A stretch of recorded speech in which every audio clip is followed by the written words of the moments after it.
Prenons de la hauteur avec la CCI Grand Lille. Bienvenue sur Grand Lille TV, nous prenons de la hauteur aujourd'hui avec deux acteurs majeurs de la métropole lilloise. Damien Castolin, le président de la MEL, la métropole européenne de Lille. Philippe Ourdin, le président de la CCI, la Chambre de commerce et d'industrie Grand Lille. Bonjour. On commence tout de suite par une devinette, je vois que vous avez les mains sur le buzzer. Le point commun entre la Coupe Davis, l'Euro de basket, Miss France et l'Euro 2016 ? La métropole européenne de Lille. Oui. Alors je vais rajouter le rayonnement de la métropole européenne de Lille et surtout une séquence de grands événements inégalable dans aucune des autres métropoles de France. On va en parler justement du rayonnement. C'est pas par hasard que tous ces événements se sont déroulés ici. Et d'ailleurs, le monde économique est bien présent. Comment vous bossez les deux ensemble? Comment vous travaillez ensemble entre la MEL et la CCI? Sur chaque projet, nous travaillons en mode projet. Donc dès le départ, nous nous réunissons ensemble avec nos collaborateurs et nous travaillons sur une politique générale de rayonnement de la métropole. Et le rayonnement de la métropole, et Damien a lancé ça dès son élection, le rayonnement de la métropole, ce sont en partie les grands événements. Et donc pour les grands événements, pour chaque grand événement, nous nous réunissons et nous travaillons ensemble.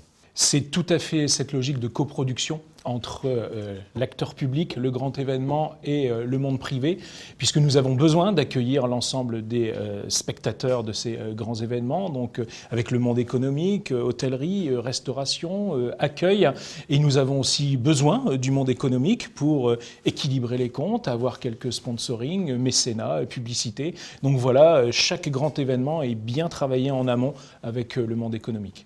Il faut que tout le monde puisse voir en France, et même à l'international, que c'est une métropole dynamique, que c'est une métropole qui avance, c'est une métropole où tous les acteurs sont unis. Et une séquence incroyable qui a commencé avec les demi-finales du Top 14, avec Patrick Bruel. Vous voyez, pas que le sport et la culture. Nous avons enchaîné, bien évidemment, avec la finale de Coupe Davis, l'Euro basket. Et nous allons aussi entamer au printemps 2016 avec cette magnifique exposition Modigliani au LAM, où on attend aussi, là aussi dans le domaine culturel, près de 150 000 visiteurs.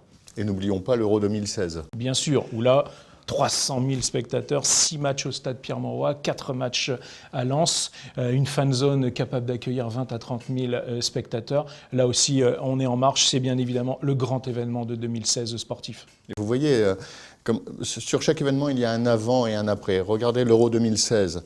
L'ensemble du monde économique s'est réuni au Louvre. Donc, monde culturel, monde sportif, monde économique, monde politique, bien sûr, avec Damien, sur le sujet de l'Euro 2016 et sur la motivation des chefs d'entreprise à travailler avec l'Euro 2016. Donc, les événements sont vraiment traités sur le moyen et long terme. Les retombées de l'Euro 2016, chiffrées par l'UEFA, c'est 150 millions d'euros de retombées économiques sur la métropole et ses entreprises. Merci à vous pour ces éclairages. On se retrouvera très prochainement pour Prenons de la hauteur. Et quant à nous, on se retrouve très bientôt. Prenons de la hauteur avec la CCI Grand Lille.